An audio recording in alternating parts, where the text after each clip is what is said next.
Welcome to Pindar Poetry. We hope you learned something new. You start by creating a firm base. Slightly damp hair holds shape better, so spritz and detangle. Once done, use a fine-tooth comb to isolate the section you'll edge and clamp edges with a toothbrush. You'll use the trimmer to make short, confident passes. Light pressure prevents nicks. Make sure to follow the natural hairline. Trimming too far changes your shape.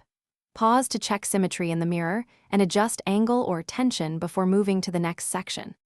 You now shape the contours. Create small guides at corners and at the temple, then connect them with short, controlled strokes so curves stay natural. Once the outline is clean, remove bulk by trimming slightly above the guide. This keeps edges soft rather than boxy. Make sure to switch to a precision tool for baby hairs and T-edges. That's where finesse matters.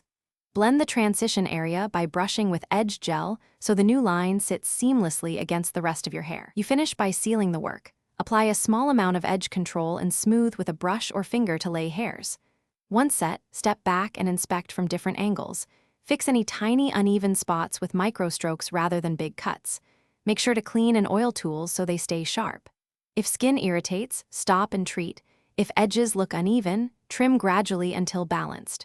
Remember, small adjustments preserve shape and prevent overcorrection. Thanks for watching. Consider subscribing if we helped you.